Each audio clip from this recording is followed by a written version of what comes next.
Hello दोस्त, good morning. संकल्प coaching centre में आप लोग का स्वागत है। हम आज 10th क्लास के भौतिक विज्ञान यानी साइंस के पिछले लेक्चर में हम लोग देखे थे प्रकाश का परावर्तन। आज हम लोग डिस्कस करेंगे प्रकाश का अपवर्तन। उससे रिलेवेंट क्वेश्चन से ही उसके आसपास जितना भी कॉन्सेप्ट होगा क्वेश्चन से रिलेवेंट ही उसको हम लोग देखते हुए चलेंगे। तो हम लोग देखते हैं क्वेश्चन कैसे क्वेश्चन होते हैं। सबसे पहला क्वेश्चन देखते हैं कि जब प्रकाश एक माध्यम से दूसरे माध्यम में प्रवेश करता है तो वह मुड़ जाता है, इसे क्या कहते हैं? यानी पहला ऑप्शन है परावर्तन, दूसरा अपवर्तन, तीसरा परिकीर्णन, चौथा विवर्तन।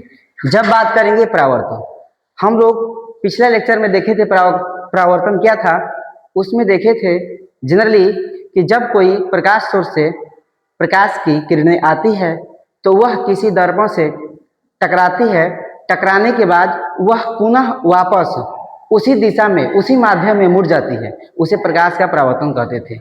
जो आज हम लोग देखेंगे दूसरा है ऑप्शन अपवर्तन। इसमें क्या होती है, जब कोई प्रकाश की किरणें आती है तो वह एक माध्यम से दूसरे माध्यम में जाती है तो वह बिना वह सीधे वह चेंज मतलब चली जाती है। यानी इसमें क्या होता है कि जब प्रकाश की किरणें एक माध्यम से दूसरे माध्यम में प्रवेश करती है तो वह अपने पथ से विचलित होके या अभिलंब के तरफ या अभिलंब के दूर होते हुए आगे चली जाती है, तो इससे ही बोलते हैं प्रकाश का अपवर्तन। यानी मेरा क्वेश्चन था, जब प्रकाश एक माध्यम से दूसरे माध्यम में प्रवेश करता है तो वह मुड़ जाता है, इसे क्या कहते हैं? अपवर्तन कहते हैं, प्रकाश का अपवर्तन कहते हैं। ठीक है। परिकीर्णन में क्या होता है? परिकीर्णन में जैसे देखते हैं कोई भी वस्तु है, अगर उस पर हम लोग प्रकाश स्रोत से प्रकाश की किरणें जाती है तो वह कुछ अवशोषित करती है और बाकी सबको उसे फैला देती है, इसे प्रकाश का परिकीर्णन कहते हैं। ठीक है, तो मेरा आंसर क्या हो जाएगा? बी हो जाएगा। चलते हैं नेक्स्ट क्वेश्चन की तरफ। बोल रहा है कि एक उत्तल लेंस होता है सभी जगह समान मोटाई की। दूसरा बोल रहा है बीच की अपेक्षा किनारों पर मोटा। तीसरा किनारों की अपेक्षा बीच में मोटा। चौथा इनमें से कोई नहीं। जब हम लोग उत्तल लेंस की बात करते हैं, जब उत्तल लेंस की अगर हम लोग फिगर बनाते हैं तो इसका कुछ इस तरह फिगर बनता है लेंस। तो इसमें देखेंगे कि यह जो किनारे की भाग है वो पतला होती है और जो बीच की भाग होती है वह मोटा होती है। जब उत्तल लेंस का ये फिगर है, तो मेरा क्वेश्चन भी पूछा था उत्तल लेंस, यानी देख लेंगे बीच की अपेक्षा किनारों पर मोटा। यानी जब बात करेंगे, अब तीसरा ऑप्शन में था किनारों की अपेक्षा बीच में मोटा, यानी किनारे पे पतला है और बीच में मोटा है, यानी बीच में मोटा, यही मेरा आंसर हो जाएगा। ठीक है, चलते हैं नेक्स्ट क्वेश्चन की तरफ। बोल रहा है कि यदि प्रकाश विरल माध्यम से सघन माध्यम में जाता है तो किरण किसकी ओर मुड़ जाती है? लेट सपोज इसमें मान लेते हैं कोई दो माध्यम लेते हैं, एक माध्यम वायु ले लेते हैं, दूसरा माध्यम जल ले लेते हैं। यह जो वायु है इसके रिस्पेक्ट में यह विरल माध्यम है, जो जल है वह सघन माध्यम है वायु के रिस्पेक्ट में। तो वही बोल रहा है कि जब विरल माध्यम से यानी वायु से जल यानी सघन माध्यम में जाती है तो वह किरण किसकी ओर मुड़ जाती है? यानी जब कोई भी किरणें आती हैं आई, वह जब देखेंगे, अब इसे जाना चाहिए था सीधे, बट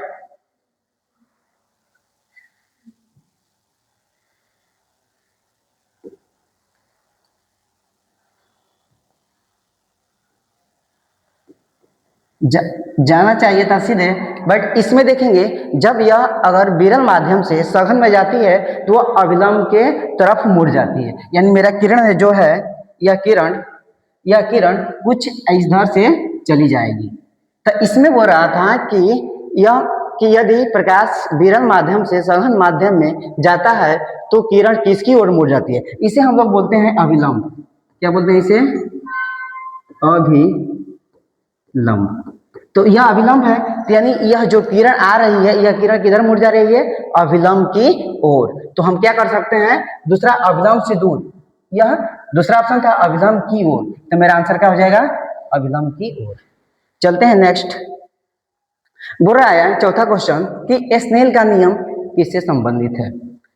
पहला परावर्तन, दूसरा अपवर्तन, तीसरा गुरुत्वाकर्षण, चौथा ध्वनि। यानी जब हम लोग पिछले लेक्चर में देखे थे उसमें प्रकाश के परावर्तन के बारे में देखे थे, तो यह स्नेल का नियम उससे रिलेवेंट नहीं आया था।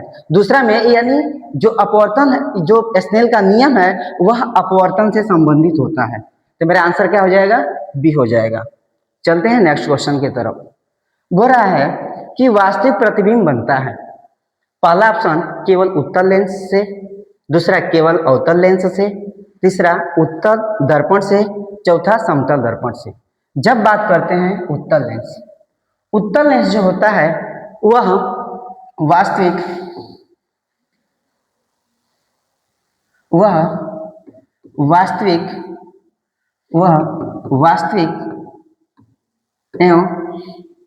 वास्तविक प्रतिबिंब एवं काल्पनिक दोनों बनाता है। फिर इसमें जो अवतल लेंस होता है सिर्फ एक काल्पनिक प्रतिबिंब बनाता है। तीसरा है उत्तल दर्पण। जब हम लोग उत्तल दर्पण की बात करते हैं, मान लेते हैं ये उत्तल दर्पण है, ये हमेशा काल्पनिक प्रतिबिंब बनाती है। कैसा, काल्पनिक, ये हमेशा काल्पनिक प्रतिबिंब बनाते हैं।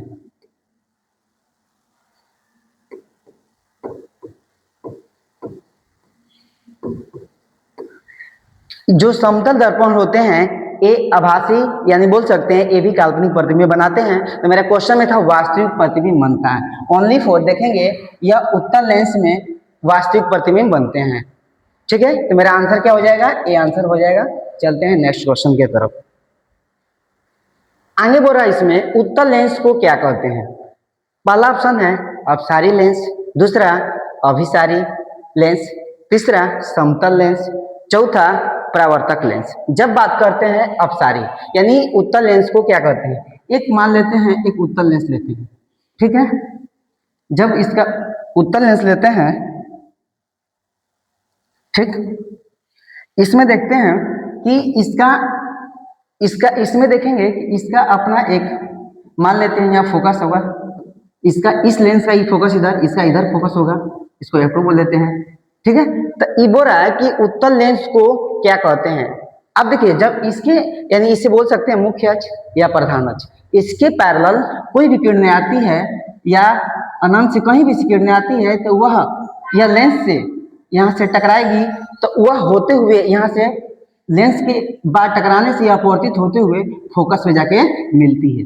एक निश्चित पॉइंट पे मिल रही है सभी किरणें आके, जितना भी किरणें जाएगी टकराएगी फोकस में जाएगी, टकराएगी यहाँ से अपवर्तित होकर फोकस में जाएगी। तो यह जा रही है तो एक निश्चित पॉइंट पर मिल रही है, और जब कोई भी पॉइंट पर आने वाली किरणें एक जगह मिलती है उसे अभिसारी कहते हैं। तो मेरा आंसर क्या हो जाएगा, अभिसारी लेंस, यानी इसका दूसरा नाम क्या हो जाएगा, अभिसारी।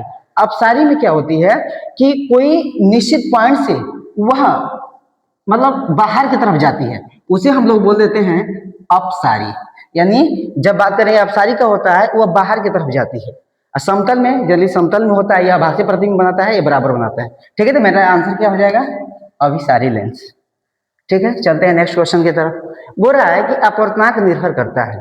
जो अपवर्तनांक होता है, सबसे पहले अपवर्तनांक होता है क्या, जब अपवर्तनांक की फॉर्मूला देखते हैं, इसे मतलब हम लोग सूचित एन से कर सकते हैं, इसे होता या इसका फॉर्मूला देखेंगे तो होता है कि शून्य में प्रकाश की चाल, या शून्य में प्रकाश की चाल बोल सकते हैं, शून्य में प्रकाश की चाल बटे उस माध्यम में प्रकाश की चाल जिसमें हमें निकलना होता है। यानी इसका फॉर्मूला हो सकता है शून्य में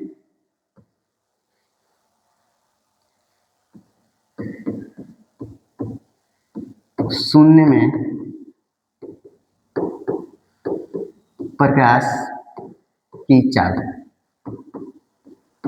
बटे उस माध्यम में प्रकाश की चाल।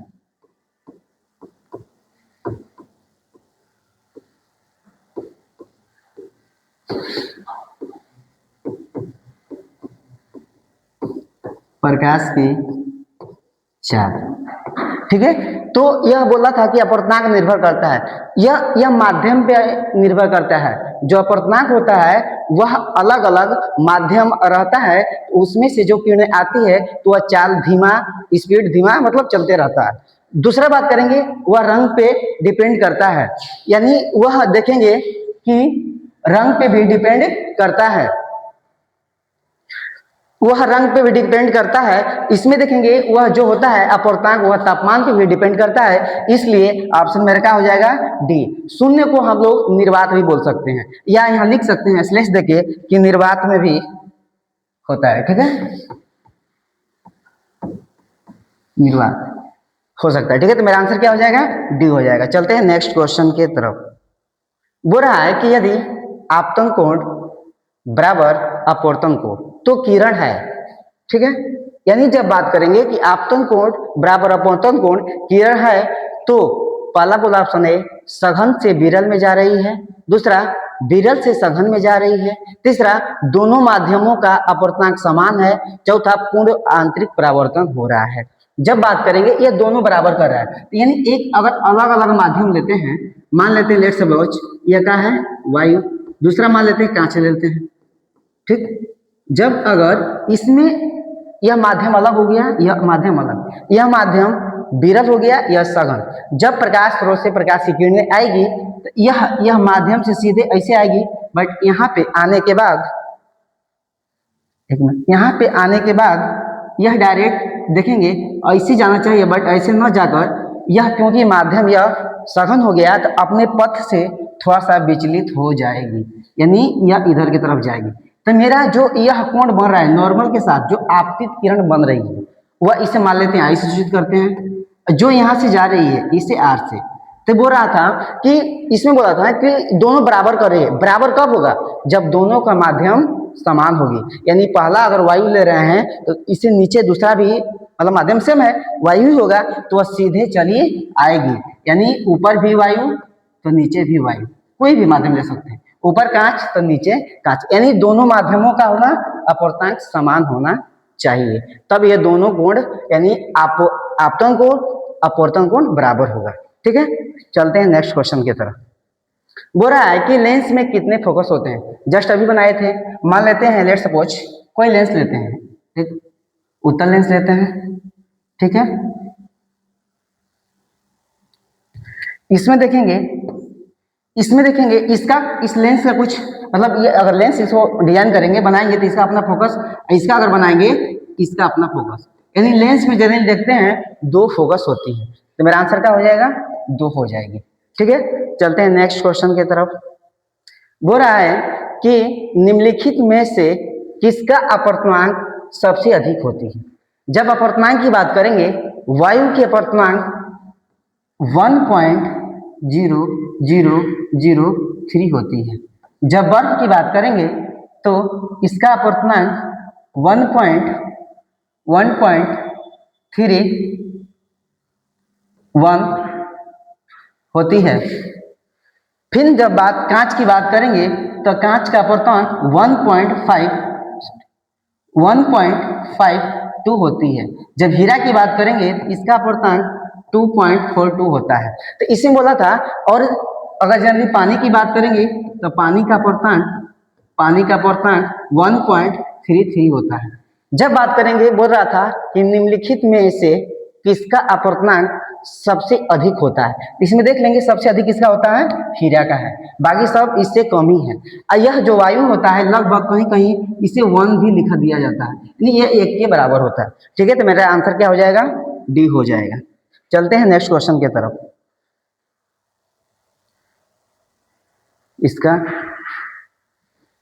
इसका अभी ऑप्शन नहीं है, देखते हैं आगे धीरे चलते हैं। अगला क्वेश्चन है कि क्रांति कोण किस स्थिति में बनता है। जब हम लोग थोड़ा सा स्पेस क्रांति कोण की बात करते हैं, मान लेते हैं इसमें एक माध्यम कोई अलग माध्यम लेते हैं, मान ले वायु भी लेते हैं। ठीक है, दूसरा माध्यम लेते हैं जल ले लेते हैं यानी पानी। ठीक है, जब हम देखेंगे इसमें देखेंगे कि मान लेते हैं कि कोई किरणें कोई किरणें नीचे से यहाँ से डालते हैं, ठीक है। तो यह जब डालते हैं, यह अगर देखेंगे माध्यम अगर सेम होगा, अगर यह माध्यम अगर देखिए ये वायु है तो यह माध्यम विरल है, जल है तो सघन है इसकी अपेक्षा है, ठीक। अगर यह माध्यम दोनों सेम होता तो यह सीधे लाइन निकल जाती, बट यह माध्यम देखेंगे जो वायु है, यह जो वायु है यह क्या है, यह जो वायु है यह विरल है, इसलिए यह तो पहले अविलंब है, आप लोगों को पहले भी बता चुके हैं, यह अविलंब होती है।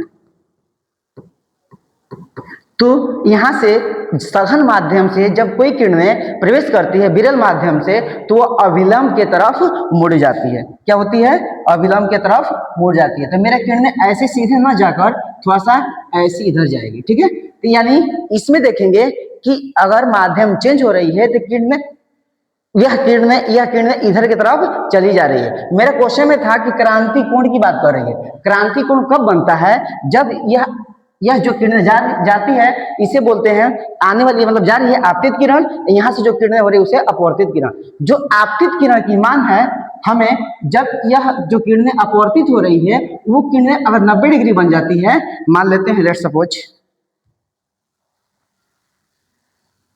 ठीक है, यहाँ से गई किरणें, यह किरणें इधर न जाकर सीधे इधर चल जाती है। जब यहाँ पे कोण यानी आपतित किरण अपवर्तित जो अविलंब के साथ बन रही है, अगर वह 90 डिग्री बन जाती है तो जो यह कोण बनता है इसे ही बोलते हैं क्रांति कोण। क्रांति कोण को IC से सूचित कर सकते हैं, यानी हम लिख सकते हैं IC, ठीक है, यानी IC, ठीक है। तो यानी जब यह अविलंब के साथ जो अपवर्तित किरण हो रही है अगर वह 90 डिग्री बना देती है, उसे हम जो उसके सामने जो आपतित किरण थी उसे हम लोग बोल सकते हैं क्रांति कोण। तो मेरा ऑप्शन में था जब अपवर्तन कोण 90 डिग्री हो जाए, दूसरा था जब आपतन कोण 0 डिग्री हो जाए, तीसरा था जब परावर्तन हो जाए, चौथा था जब प्रकाश सीधा, यानी जब अपवर्तन, यह जो किरणें हो रही है यह अपवर्तित हो रही है ना, एक अविलंब के साथ 90 डिग्री बन रही है, तो मेरा आंसर क्या हो जाएगा, ये हो जाएगा। चलते हैं नेक्स्ट क्वेश्चन की तरफ। जब बात करेंगे कि पूर्ण आंतरिक परावर्तन कब होता है, पहला ऑप्शन बोल रहा है इसमें कि पूर्ण आंतरिक परावर्तन कब होता है, पहला ऑप्शन विरल से सघन माध्यम में, दूसरा सघन से विरल माध्यम में, तीसरा समान माध्यम में, चौथा निर्वात में। जब हम पूर्ण आंतरिक परावर्तन की बात करते हैं, मान लेते हैं लेट्स सपोज कुछ इसमें पूर्ण आंतरिक की बात कर रहे हैं, तो यानी हम लोग अगर कोई भी माध्यम ऊपर ले लेते हैं, वायु भी लेते हैं, ठीक है, नीचे कांच ले लेते हैं, ठीक। जब अगर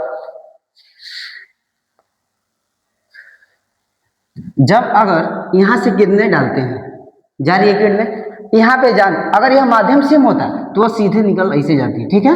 बट इसमें से मेरा माध्यम वायु सघन विरल, यह जो माध्यम है सघन, यह माध्यम है जो सघन, यहाँ पे जब देखेंगे कि यह सघन माध्यम है तो यह इससे देखिए अभी जस्ट पहले देखे थे क्रांति कोण, जब यहाँ 90 डिग्री होती थी, यानी जब अगर सघन माध्यम से किरणें विरल माध्यम प्रवेश करती है, इसको अगर हम बढ़ाते जाते हैं, जब विरल माध्यम प्रवेश करती है तो ऐसा टाइम आता है जिसे हम क्रिटिकल एंगल बोलते थे, वह इस माध्यम में जाकर पुनः अपना ही माध्यम में वापस चली आती है, पुनः अपना ही माध्यम का होती है वापस चली आती है। इसे ही बोलते हैं पूर्ण आंतरिक परावर्तन। तो मेरे ऑप्शन में था विरल से सघन माध्यम में, दूसरा था सघन से विरल माध्यम में। यानी देखिए इधर सघन है, विरल है, यानी हम कहाँ जा रहे हैं, सघन से विरल माध्यम में जा रहे हैं। तब यानी जब देख रहे हैं सघन माध्यम से विरल माध्यम में जा रहे हैं तब, तो मेरा आंसर क्या हो जाएगा, बी हो जाएगा। चलते हैं नेक्स्ट। इसमें नेक्स्ट क्वेश्चन बोल रहा है कि जब आप पानी में डाली हुई पेंसिल को देखते हैं तो वह टेढ़ी दिखाई देती है, यानी देखते हैं अपवर्तन के कारण जो होती है वह पानी में डाला हुआ पेंसिल या पानी में डाला हुआ सिक्का अपने जहां उसको रहना चाहिए उसे थोड़ा सा उठा हुआ दिखाई देता है, किसके कारण, तो वह अपवर्तन के कारण। तो मेरा आंसर क्या हो जाएगा, अपवर्तन हो जाएगा, ठीक है। चलते हैं नेक्स्ट क्वेश्चन की तरफ। बोल रहा है कि लेंस कि शक्ति का एसआई मात्रक क्या होती है। जब हम लोग अगर किसी का शक्ति निकालना होता है लेंस का, तो फॉर्मूला लिखते हैं P बटे एफ। एफ जो है फोकस है, क्या है, फोकस। यानी जब P यानी क्षमता की बता रहे हैं, इसमें यह कब होता है, यह अगर हमारा यह मीटर में लेते हैं तब लिखते हैं 1। जब इसे अगर सेंटीमीटर में कन्वर्ट कर देते हैं तो ऊपर हो जाता है 100 अपॉन में एफ। यह फार्मूला लागू होता है। मेरा क्वेश्चन में था लेंस का एसआई मात्रक। लेंस का एसआई मात्रक मीटर नहीं होगा, डायप्टर, जूल, न्यूटन। जब बात करते हैं लेंस का एसआई मात्रक डायप्टर होता है। तो मेरा आंसर क्या हो जाएगा, बी हो जाएगा। चलते हैं नेक्स्ट क्वेश्चन की तरफ। बोल रहा है कि अपवर्तन का नियम किस वैज्ञानिक ने दिया था। यानी जब बात करेंगे, पहला ऑप्शन में दिया है न्यूटन ने, दूसरा आइंस्टीन ने, तीसरा स्नेल ने, चौथा गैलीलियो ने। जब बात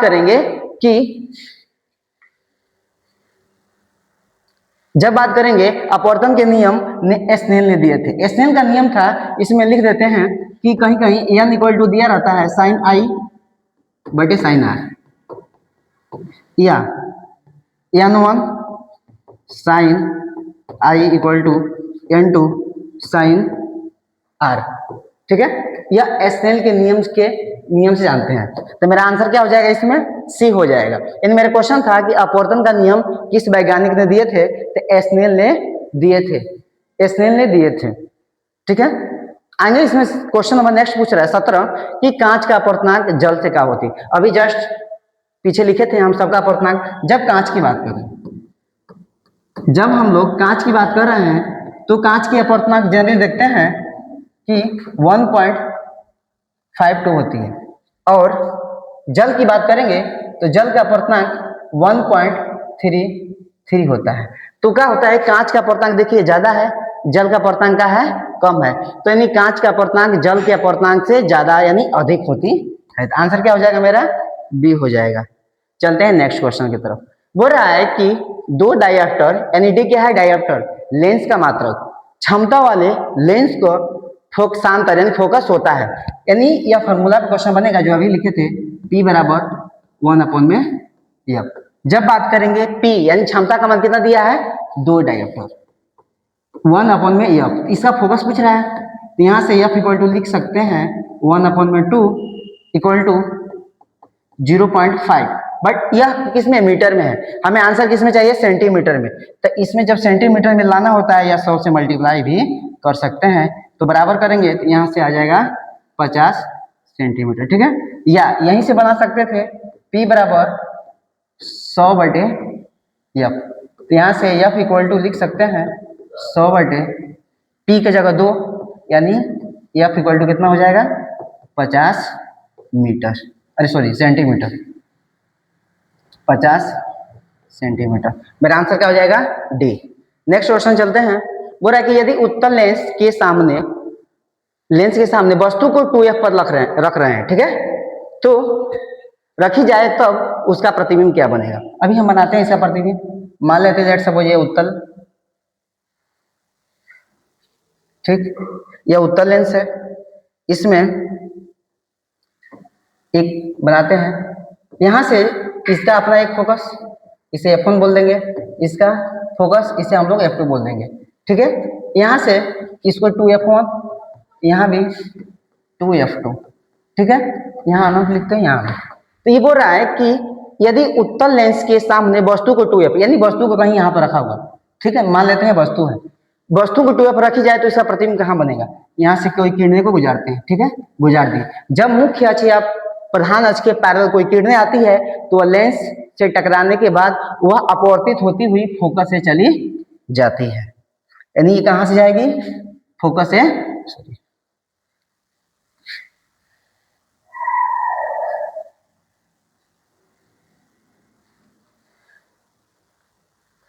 ठीक है,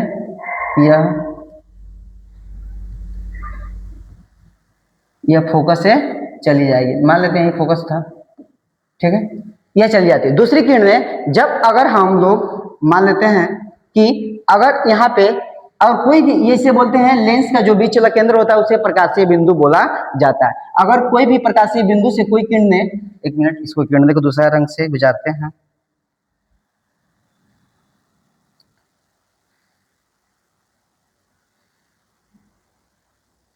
ठीक है, यह किरणें अगर प्रकाशीय बिंदु से अगर गुजारते हैं, फिर से एक मिनट बना रहे हैं कुछ।